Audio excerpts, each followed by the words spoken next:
Hey, Steve Zook here. Welcome back to Folksio Channel, and thanks to everybody who's purchased guitars from me.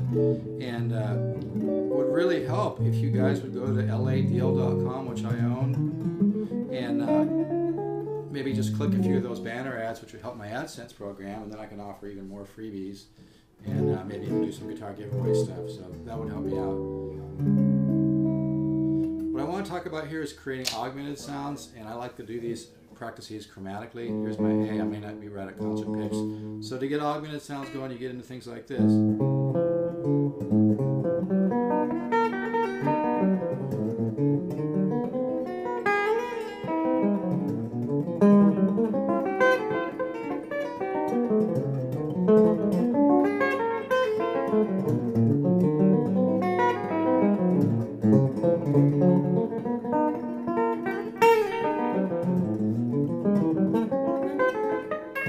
So what I'm doing there is I'm kind of having some fun. Sometimes I'm adding the two diminished arpeggios. Okay. And then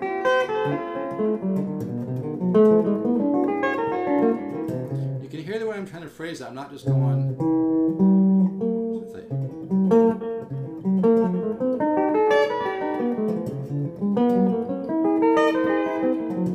This is a pretty advanced riff, but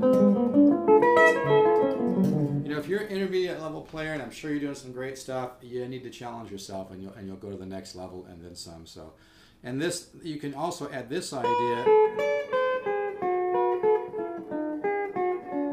which is an old Charlie Parker riff. So you.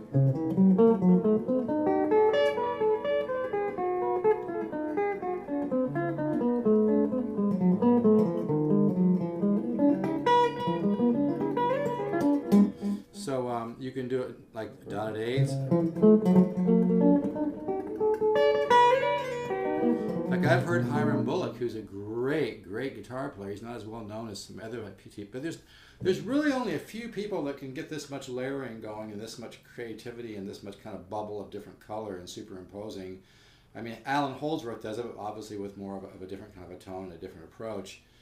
But he's got that same, depth in terms of his knowledge of color and whatnot. He just uses it in a different way with his legato. But I love Alan Holdsworth. Drank beer with him years ago when I was a young man, German bar. I don't drink anymore, but me and him and some of his friends drank all the German beer in the bar that night. That was back when I was doing my speed pick, and he was using it for a while. Anyway, hi Alan if you're out there.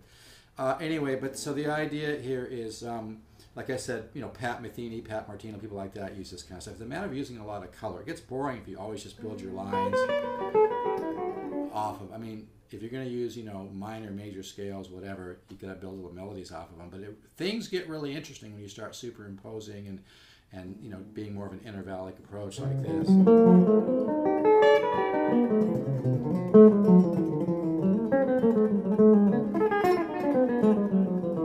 Okay, and you can take this idea.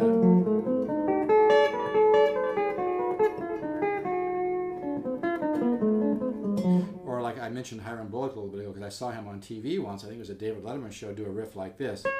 He took this idea and kind of brought it down. The guitar kind of chromaticized. It kind of took the shape and kind of chromaticized it. Sounded, and he was playing a Strat with overdrive. It sounded really cool.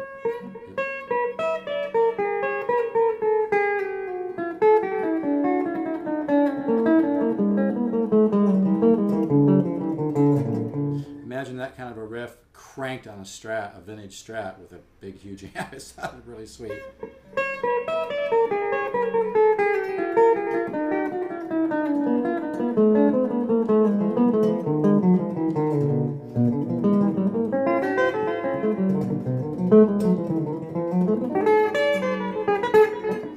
And when you're practicing color, if you, like just there, my fingers want to, I've heard Ted Green talk about this, your fingers want to go somewhere, but your head's thinking somewhere else.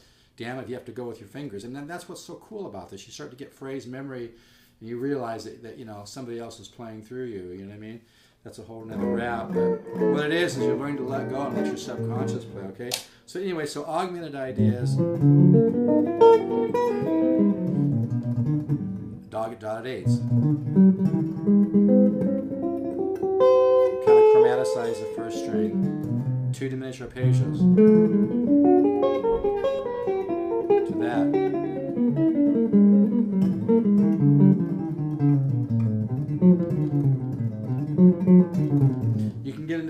influences. This is kind of intervallic playing. There's a few people on the planet that get into this. There's not very many. Pat Metheny, Pat Martino.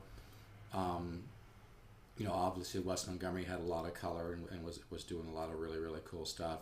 Yeah, Alan Holdsworth as well. He just uses it in a different way with a more of a beautiful tone he gets, isn't it? Alan Holdsworth is very conscious of intervallic and superimposing, and he plays. In fact, I've had this conversation with him on the phone before. And I don't drink anymore, but many, many years ago, I'm 60 now, but when I was in my early 20s, he was using my speed pick, and me and some of his friends drank all the bar. Drank the bar. Funny, huh? We drank all the German beer at this German bar one night. Cleared it out. It was so funny. But the beer was so good, I didn't even feel bad the next day. But you really have to be careful with drinking if you want to be a great guitar player. So I don't mean to sound like a dad, but I don't even drink anymore. Anyway, so this riff.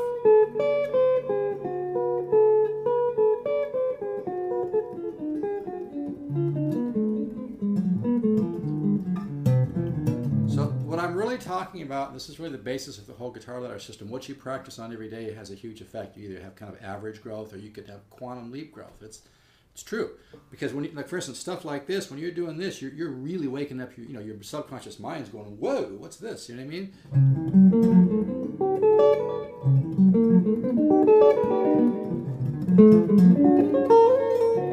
Hear how I'm phrasing that? I'm not going.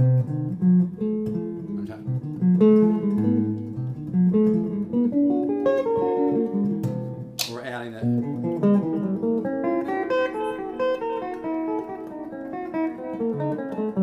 Maybe.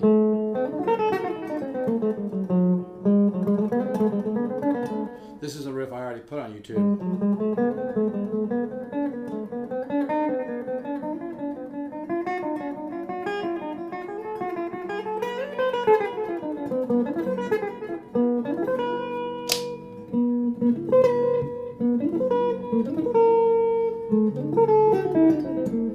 You could kind of.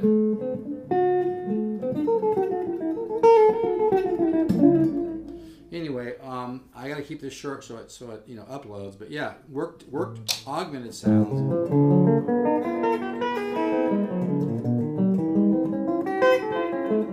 Add the two-dimensional arpeggios.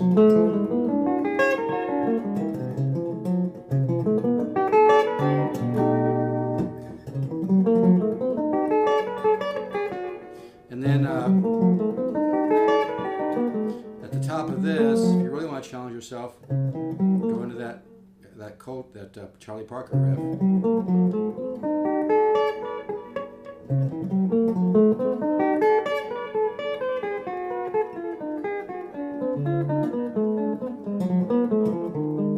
And like I mentioned in the last, I heard Hiram Bullock do this on the David Letterman show, where he playing through like a Strat. It sounded so cool. He was doing something like this.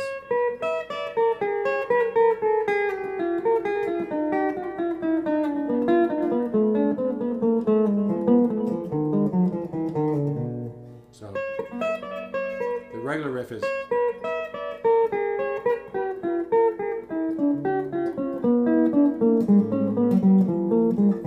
He took it kind of down and kind of chromaticized. Took the shape, took the finger shape, and kind of moved it down the guitar.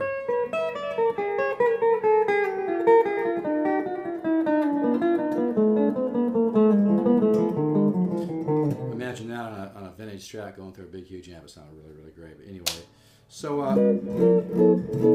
yeah, work on those sounds. Like I said, this is kind of the more intervallic, superimposing type approach, like people like Pat Metheny, Pat Martino, Alan Holdsworth would use. You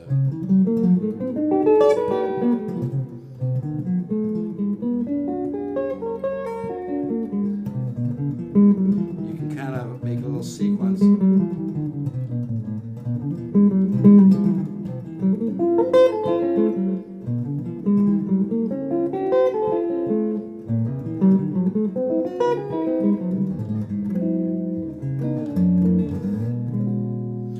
Stuff like that, you practice stuff like that, man, you're going to have some growth. But really, if you're really serious about moving to the next level with your playing, if you're, just love music and you got an hour a day, I'd say go for the guitar ladder system. Don't overthink it. It works, man. It really does.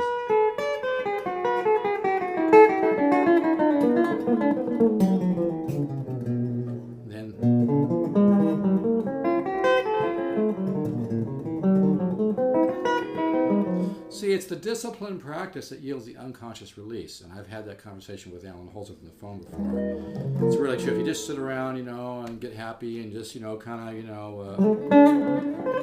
play and whatever. But if you really practice means you're really sitting down doing, stuff that's not that easy, but that's going to open up your ear. Okay? So augmented sounds are cool. Work on those.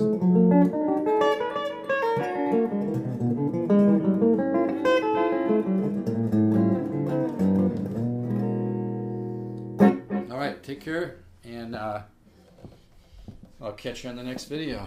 All right, and if you could go to ladeal.com and hit some of my little ads there, it would help my AdSense program. Just go to ladeal.com. If you want to fill out the contact form and say hi, that'd be great. But maybe click a few of those ads, because the more money I make from my AdSense program, the more freebies I can offer. Maybe even have a guitar giveaway or something. Okay, appreciate it. Take care, everybody. Keep the positive faith. Ciao.